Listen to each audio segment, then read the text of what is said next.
ख़वातीनो हज़रात, वाजिद साहब का एक और फ़िक्रा कि इतना हासिल करो कि छोड़ना मुश्किल ना हो और इतना फैलो कि सिमटना मुश्किल ना हो। ख़वातीनो हज़रात, तमी वेले तितर बोलन राती चम चड़िकियाँ, गौर करिए ते वड़ियाँ लगन गल्लां निक्कियाँ निक्कियाँ। ख़वातीनो हज़रात, ऐसी ही छोटी छोटी बातें बड़े बड़े नताइज अखज़ करती हैं। अब मैं ख़वातीनो हज़रात जिस शख्सियत को बुलाने का सोचता हूँ, मैं बिला मुबालगा बिला किसी बनावट ये बात करता हूँ कि कई अल्फाज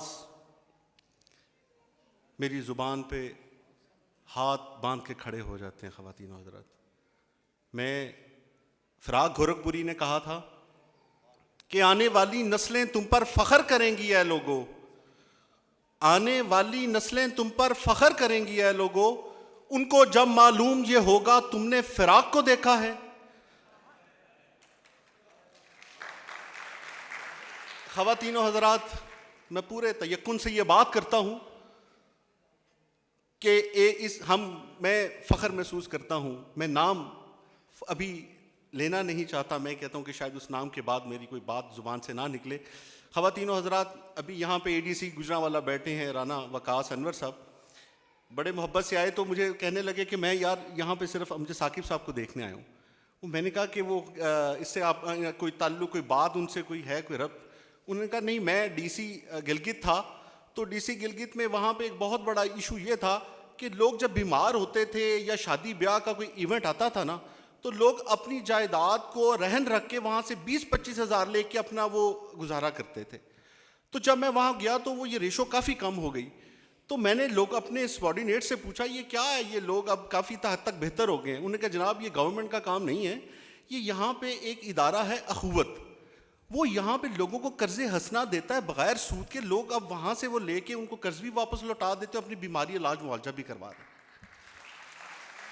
ख़वातीनो हज़रात, वासिफ साहब ने कहा खुदा उन दरख्तों को रखे सलामत वासिफ जिन दरख्तों से गरीबों ने बनाया पर्दा, तुम ज़मीन वालों पर रहम करो, आसमान वाला तुम पर रहम करेगा। ये तमाम बातें हमने सुनी, लेकिन अमजद साकिब साहब ने नहीं सुनी। उन्होंने इन पर अमल किया और अपना फ़लसफ़ा हयात बनाया। ख़वातीनो हज़रात, इन पे बहुत कुछ कहा जा सकता है, लेकिन मैं कहता हूँ इन पे कहने की बजाय इन पे बहुत कुछ लिखा जाएगा। अमजद साकिब साहब, जनाब। बिस्मिल्लाहिर्रहमानिर्रहीम। मैं भी हैरत हूँ कि इन मेहरबान अल्फाज का कैसे शुक्रिया अदा करूँ। बहरहाल वो हज़रत अली का एक कॉल हम तक पहुँचा कि अगर कोई शख्स तुम्हारे बारे में कोई ऐसी बात कहे जिसके तुम अहल ना हो, तो दुआ करो कि तुम अहल हो जाओ। बेहद शुक्रिया। बड़ी खूबसूरत महफ़िल, बड़ी खूबसूरत गुफ्तगू।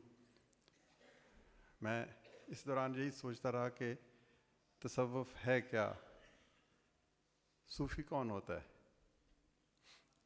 यानी तसव्वुफ़ कोई जादू है, कुछ सहर है, किसी सोच की बुलंदी का नाम है, दर्दमंदी की ख्वाहिश है, इबादत है, खुदा को ढूंढने की कोशिश है, कायनात के राज पाने की जुस्तजू तमन्ना है, गुत्थियाँ सुलझाने का नाम है,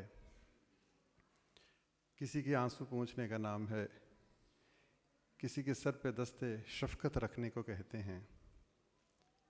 अनजानी, अनदेखी, अनकही मंजिलों की तलाश का नाम है, सहरा नवर्दी है, किसी बुलंदी पर जाने की ख्वाहिश है। और फिर सूफ़ी कौन है? जो गिरियाज़ारी करता है, जो रात को सोता है, जो अलग सुबह आंसू बहाता है, जो ख्वाब देखता है, जो दूसरों की भलाई करता है, जो किसी गुमकर्दा राह का हाथ पकड़कर मंजिल की तरफ इशारा करता है। इस कायनात के अंदर खुदा ने इंसान को क्यों भेजा? वो इस पे गौर करता है, वो उस लम्हे को याद करता है जब उसको खुदा के हुजूर पेश होना है और जब खुदा ने ये पूछना है कि मेरे लिए क्या लेकर आए हो। ये सारी बातें और इन बातों के ऐन दरमियान में एक तस्वीर सी चमकती है जिसका नाम वासिफ अली वासिफ है। मैं खुद को बदकिस्मत ही कहूँगा कि जब वासिफ अली वासिफ साहब का सितारा चमक रहा था तो मुझे उनके पास जाने का इत्तेफाक ना हुआ। लेकिन जैसे अभी कहा गया कि बड़े लोग चले जाते हैं, उनकी याद बाकी रहती है, उनकी खुशबू कहीं नहीं जाती, उनके लफ्ज़, उनके कारनामे। तो मैं फिर भी खुशकिस्मत ख्याल करता हूँ अपने आप को कि वासिफ साहब हमारे पास मौजूद हैं, अपनी किताबों की शक्ल में, अपने अल्फाज की सूरत में, अपने अशार के साथ। हम में जो भी चाहे उसे रोशनी मिल सकती है। ख़वातीन और हज़रात, अख़ुवत का ज़िक्र हुआ, मैं भी उसका ज़िक्र करना चाहूँगा। सूफ़ियों का एक काम ये भी तो है कि वो किसी की इज़्ज़त नफ्स को मजरूह किए बग़ैर ज़िंदा रहने का हुनर सिखा देते हैं। और आपको सुन के खुशी होगी कि अख़ुवत नामी जिस अदारे का ज़िक्र हुआ उसकी विज़न ही ये है कि हम एक ऐसे मुआशरे की तश्कील के लिए कोशां हैं जिसमें हर शख्स को इज़्ज़त और आबरू के साथ ज़िंदा रहने का मौका मिले। 15-20 बरस दूर पड़ा हुआ वो लम्हा मेरी याददाश्त में हमेशा तरोताज़ा रहता है जब एक ख़ातून मेरे पास आई और उसने कहा, मेरे ख़ावंद का इंतकाल हो गया, मेरे 4 बच्चे हैं, लेकिन मैं इज़्ज़त से ज़िंदा रहना चाहती। और फिर वो जो दूर लिखा हुआ है दीवार पर कि ऐसे लोगों की ज़रूर मदद करो जिनका चेहरा सवाल होता है, जिनका चेहरा सवाल होता है और ज़ुबान बेसवाल होती। तो ऐसी ही को कैफियत मुझे उस खातून में नज़र आई। उसने कहा, मैं भीख नहीं मांगना चाहती, ये मेरी इज़्ज़त नफ्स पर बोझ है। क्या आप मुझे अपनी बहन समझते हुए चंद हज़ार रुपए कर्ज़ हसन दे सकते हैं? शायद उससे मेरी ज़िंदगी बदल जाए। उसने कहा, मैं उस चंद हज़ार रुपयों से सिलाई की मशीन ख़रीदूँगी और फिर मैं मेहनत करूँगी और फिर मेरा बच्चा खाना खाएगा, स्कूल जाएगा, दवा मिलेगी। मुझे यकीन नहीं आया कि ऐसा हो सकता है। हम बदगुमान लोग हैं, खुशगुमानी से दूर रहते हैं। बहरहाल कोई नेकी काम आई, 10,000 रुपये हमने इकट्ठे करके उस खातून को दिए और उसने कहा, मैं 6 माह बाद आपको ये पैसे लौटाने के लिए फिर से आऊँगी। मैं इस बात को भूल गया, लेकिन उस खातून ने इस बात को फरामोश नहीं किया। पूरे 6 माह के बाद एक दफ़ा फिर दफ्तर के दरवाजे पे दस्तक होती है और वो खातून अंदर आती हैं और फिर उसी कुर्सी पे बैठ जाती हैं जहाँ 6 माह पहले बैठी थीं। फिर उसने जो बात कही, उसने मेरी नहीं, हज़ारों लाखों लोगों की ज़िंदगी बदल दी। वो कहने लगी कि मैं आज आपके पास आपके 10,000 रुपये लौटाने के लिए आई हूँ। मैंने उन 10,000 से सिलाई की 2 मशीनें ख़रीदी, मेहनत की और फिर मेरे बच्चे स्कूल जाने लगे। इतनी आमदनी हुई कि मैंने अपनी एक बेटी की शादी भी कर दी है। अब मैं चाहती हूँ कि ये 10,000 रुपये आपको लौटा दूँ ताकि आप ये 10,000 रुपये किसी और को दें और उसकी ज़िंदगी भी बदल जाए। तो ख़वातीन और हज़रात, वो बारिश का पहला एक कतरा था, एक खुशगवार सा झोंका। वो 10,000 बढ़ते रहे, बढ़ते रहे, बढ़ते रहे। 10 लाख, 20 लाख, 10 करोड़, 20 करोड़, 10 अरब, 20 अरब। और आप सुन के हैरान होंगे कि गुज़श्ता 15-16 साल में 53 अरब रुपए की रकम बगैर सूद के, और ये शायद इस मुल्क में कोई ऐसा खुशकिस्मत भी हो जिसने एक ही शख्स ने बैंकों से 53 अरब रुपए लिए हों, लेकिन ये 53 अरब रुपए 23 लाख घरानों में तकसीम हुए, और ये 23 लाख घराने 1.5 करोड़ अफराद बनते हैं। और आज मेरे दोस्त ने गवाही दी, वकास साहब ने गवाही दी कि गिलगित बल्तिस्तान के सरबफलक पहाड़ों से लेकर बहरा अरब के साहल तक 23 लाख घराने ये कहते हैं कि गुर्बत की इस कशमकश में हम अकेले नहीं। वासिफ साहब के साथी, मुरीद, दोस्त, रफ़ीक इशफाक अहमद साहब ने कहा था कि गुर्बत मालो दौलत से महरूमी का नाम नहीं, गुर्बत असल में अकेले रह जाने का नाम। भरी दुनिया में अगर कोई शख्स हमारा दोस्त नहीं है तो हम गरीब हैं। अगर कोई कंधा नहीं है जिस पे सर रख कर हम 2 आंसू बहा सकें तो हम गरीब हैं। अखुवत ने लोगों की गुर्बत कम की या नहीं की, ये एक अलग से सवाल है, लेकिन ये 23 लाख घराने अखुवत के कंधे पे सर रख कर आंसू बहाते हुए कहते हैं कि कोई तो है जो हमारा दोस्त।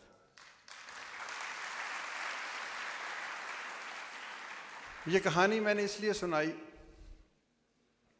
कि इस कहानी के पस मंज़र में वो तसव्वुफ़ के तमाम ख़याल और वो सूफ़ी की तमाम बातें जो मैंने दोहराई वो धड़कती हुई नज़र आती। हर सूफ़ी यही कहता है कि खिदमत, ईसार, कुर्बानी, मोहब्बत। काश हम सब लोग खिदमत, ईसार, कुर्बानी, मुआख़ात, भाईचारा इसी रास्ते को फिर से अपना लें। पाकिस्तान की या इस मुआशरे की तामीर दौलत के हसूल में नहीं, दौलत की तकसीम में है। काश लोग ये समझें कि वो वक्त दूर नहीं जब हम सबको खुदा के हुजूर पेश होना है, और फिर जो सबसे पहला सवाल वो यही है कि मैंने तुम्हें इतना रिज़्क दिया, दौलत दी, इक़्तिदार दिया, आँखें दी, कान दिए, दोस्त दिए, मोहब्बतें दी, तुम इक़्तिदार की ग़ुलाम गर्दिशों में दौड़ते फिरे, तुम्हें कलम दिया, तुम्हें ज़ुबान दी, तुम्हें तकरीर का फ़न सिखाया, तुम्हें लिखना सिखाया। तुमने मेरे उन बंदों के लिए क्या किया जिनके पास ये सब कुछ नहीं था। और ये वो एहसास है जो मैंने वासिफ साहब की तहरीरों से अख़ज़ किया। एक चीज़ होती है जो सामने नज़र आती है, एक चीज़ होती है जो पस मंज़र में होती है। कुछ चीज़ें कह दी जाती हैं और कुछ चीज़ें अनकही छोड़ दी जाती हैं। बैन सतूर का जो हुस्न है उस तक पहुँचने के लिए वासिफ साहब की तहरीरों को पढ़ना पड़ता है और उनके नूर से उन तहरीरों को देखना पड़ता है। मैं बहुत मशकूर हूँ, लेकिन मैं एक बात ज़रूर कहूँगा कि वासिफ साहब को खराज अकीदत पेश करने के लिए तारीफ़ और सताइश से कहीं बढ़कर अमल की दुश्वार गुज़ार राहों में गुज़रना पड़ेगा। बहुत अच्छी बात है कि हम उनकी याद को अपने सीने से लगाते हैं, अच्छे अल्फाज में तज़किरा करते हैं, उनकी दर्जात की बुलंदी के लिए दुआ भी करते हैं। लेकिन एक अच्छा रास्ता और भी है कि हम उनकी किसी एक बात को अपना लें। कितनी खूबसूरत तहरीर ऐन मरकज़ में लिखी गई कि अगर मस्जिद से बाहर की ज़िंदगी मस्जिद के अंदर की ज़िंदगी के बराबर हो जाए तो समझो नमाज कायम हो गई, तो ये समझो कि दीन कायम हो गया। अगर हमने दूसरों के साथ वही सलूक करना शुरू कर दिया जो सलूक हम चाहते हैं कि हमारे साथ किया जाए, तो समझें ज़िंदगी खूबसूरत हो गई। ये फूल, ये रंग, ये रोशनियाँ, ये बहारें, ये सबकी साझी हैं। इस दुनिया में जो कुछ है वो रब का है, और जो रब का है वो सब का है। हमें किसने ये इख्तियार दिया कि जो सब का है उसको हम सिर्फ अपने दस्ते कुदरत में बंद कर लें? आइए हम सब मुट्ठी खोलें। इसमें बंद जो मोहब्बत है, जो खुशबू है, जो दयानत है, जो सदाकत है, जो अमानत है, ये सब के लिए होनी चाहिए। फूल सबके लिए हैं, खुशबुएं सबके लिए हैं, बहारें सबके लिए हैं, चांदनी सबके लिए है, ज़िंदगी सबके लिए है। यही वासिफ साहब का पैगाम है। आएँ इस पैगाम को फैलाएं, ज़ुबान से नहीं। Action speak louder than words. गुफ्तार से नहीं, किरदार से। बेहद शुक्रिया।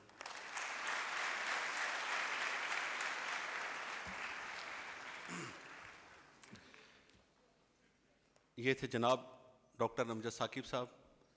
इनकी नज़र एक शेर। सदरा बन्नी दुखी हयाती वैन करैंदी लम्हे, सदरा बन्नी दुखी हयाती वैन करैंदी लम्हे, फेर किते कोई मर्द सियाना धरती कुखों जमे।